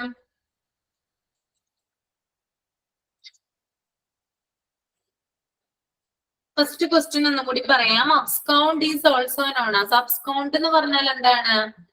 അതായത് ചാടിപ്പോവുക, അതാണ് ഉദ്ദേശിക്കുന്നത് കേട്ടോ. ചാടിപ്പോവുക, അബ്സ്കൗണ്ട്, ഒളിച്ചോട്ടം കേട്ടോ. എന്ന് പറയുന്നത് admission, removal, discharge, none of the above. അത് ഡിസ്ചാർജ് തന്നെയാണ്. ഇപ്പൊ ഹോസ്പിറ്റലിൽ നിന്ന് ആരോടും പറയാതെ ഒരു വ്യക്തി ചാടി പോവുകയാണെങ്കിൽ അല്ലെങ്കിൽ ഒളിച്ചോടി പോവുകയാണെങ്കിൽ അതും എന്ത് തന്നെയാണ്? ഡിസ്ചാർജിന്റെ പരിധിയിൽ വരുന്നതാണ് കേട്ടോ. ഓക്കെ, ഇങ്ങനെയുള്ള കേസുകളിൽ പോലീസിനെ ഇൻഫോം ചെയ്യാണ് ചെയ്യുക. ഓക്കെ, അബ്സ്കോണ്ടിന്റെ കേസുകളിൽ ലോക്കൽ പോലീസ് സ്റ്റേഷനിൽ ഇൻഫോർമേഷൻ കൊടുക്കും. ഒരു പേഷ്യന്റ് പോയിട്ടുണ്ടെന്ന് ഇൻഫോർമേഷൻ കൊടുക്കാറുണ്ട് കേട്ടോ. ഓക്കെ, ഏതായിരുന്നു അബ്സ്കോണ്ട്? അതായത് മിസ്സിംഗ് പേഷ്യന്റ് ആണ്. അപ്പൊ ഏതാണ്, ഏത് കോഡാണ് ആക്ടിവേറ്റ് ചെയ്യുക? ചോദിക്കട്ടെ നിങ്ങളോട്, ഏത് കോഡ് ആക്ടിവേറ്റ് ചെയ്യുക മിസ്സിംഗ് പേഷ്യന്റിന്? കമന്റ് ചെയ്ത് വേഗം. മിസ്സിംഗ് പേഷ്യന്റ് ആണെങ്കിൽ ഏത് കോഡ് ആക്ടിവേറ്റ് ചെയ്യാം? യെല്ലോ കേട്ടോ. അബ്സ്കൗണ്ട് ആണെങ്കിൽ യെല്ലോ ആണ് ആക്ടിവേറ്റഡ് ആക്കുക. ഓക്കെ, എല്ലാവർക്കും ക്ലിയർ ആണോ? ഡൗട്ട് ഒന്നും ഇല്ല നിങ്ങൾക്ക് ഇതുമായി ബന്ധപ്പെട്ടിട്ട്, ഈ ഒരു ചാപ്റ്ററുമായി ബന്ധപ്പെട്ടിട്ട്? ഫ്രണ്ട് ഓഫീസർ ഇല്ല? ഡൗട്ട് ഇല്ല മാം, പക്ഷെ കൊറേ റിപ്പീറ്റഡ് ആയിട്ടുള്ള കുറെ കാര്യങ്ങളാ. അതെ, അതാണ് ഞാൻ പറഞ്ഞൊരു ബോറടിക്ക് സാധ്യത. അതാണ് ആദ്യമേ തന്നെ പറഞ്ഞു വെച്ചത്. കുറച്ചുപേര് ലെഫ്റ്റ് ആയിട്ട് പോയി, സാരില്ല. പക്ഷെ എന്നിരുന്നാലും നമുക്കിത് വായിച്ചിട്ടേ പറ്റുള്ളൂ, അതുകൊണ്ടാണ് കേട്ടോ. ഓക്കെ ഓക്കെ, അപ്പോ എന്താണ് കസ്റ്റമർ? കാരുണ്യ, കസ്റ്റമർ എന്താണെന്ന് പറഞ്ഞാൽ ആരാണ് customer? Who is customer? Customer എന്ന് വെച്ച് കഴിഞ്ഞാൽ പേഷ്യൻസിനെയാണ്, അതായത് ഒരു സേവനങ്ങൾ അല്ലെങ്കിൽ ഒരു ഗുഡ്സ് അതിനെ സ്വീകരിക്കുന്ന ആളെയാണ് കസ്റ്റമർ എന്നുകൊണ്ട് നമ്മൾ ഉദ്ദേശിക്കുന്നത്. അതൊരു എക്കോണമിയിൽ കേട്ടോ. എക്കോണമിയിൽ നിന്ന് നമ്മൾ ഗുഡ്സ് ആൻഡ് സർവീസ് പർച്ചേസ് ചെയ്യുകയാണെങ്കിൽ ആളെ നമുക്ക് എന്ത് വിളിക്കാം? കസ്റ്റമർ വിളിക്കാം. ഓക്കെ, ഇനി കസ്റ്റമർ നീഡ്സ് എന്താണ്? കസ്റ്റമർ നീഡ്സ് എന്നോടാണോ മാം? അതെ തന്നെ, കാര്യങ്ങളോട് തന്നെയാണ്. കസ്റ്റമർ നീഡ്സ് എന്ന് പറഞ്ഞാൽ അതായത് അവർക്ക് കൃത്യമായിട്ടുള്ള രീതിയിൽ ഒരു എന്താ പറയാ സ്പെസിഫിക് ഗോൾ, അവരുടെ ഗോൾ അച്ചീവ് ചെയ്യാൻ വേണ്ടിയിട്ടുള്ള അവർക്ക് എന്തൊക്കെയാണോ ആവശ്യമായി വരുന്ന സാധനങ്ങൾ, അതിനെയാണ് കസ്റ്റമർ നീഡ് എന്ന് പറയുന്നത്. ഓരോ കസ്റ്റമേഴ്സിനനുസരിച്ചിട്ട് വേരി ചെയ്യാവുന്നതാണ്. അജി വിജയൻ ഉണ്ട്. അജി വിജയൻ ഒരാള് റെഡി ആയിട്ട് വരാം കേട്ടോ പറയാനായിട്ട്. കസ്റ്റമർ എക്സ്പെക്ടേഷൻ ഇൻഫ്ലുവൻസ് ചെയ്യുന്ന ഫാക്ടേഴ്സ് എന്തൊക്കെയാണ്? അജി വിജയൻ. റംല.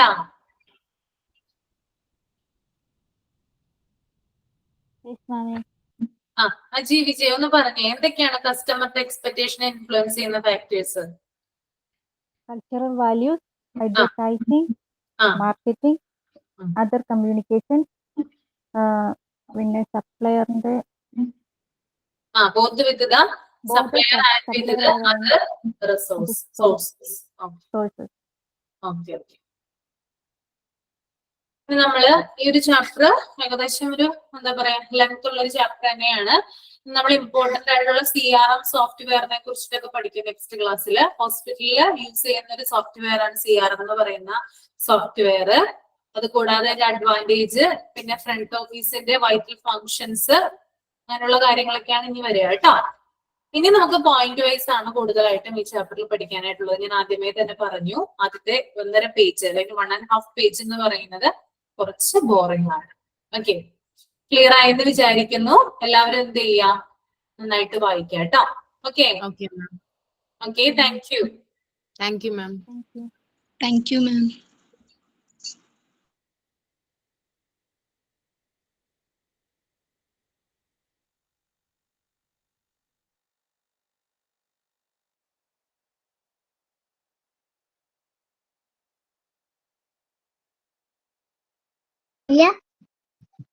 അതെ, ഇപ്പൊ തന്നില്ല നോട്ട്, അതൊന്ന് ഗ്രൂപ്പിൽ ഇടാവോ? ഓക്കേടാ. അറ്റൻഡ് ചെയ്യാൻ പറ്റിയില്ല, അതുകൊണ്ട്. ഏത് ഗ്രൂപ്പിലാന്നോടെ മെൻഷൻ ചെയ്തോളൂ കേട്ടോ. ആ.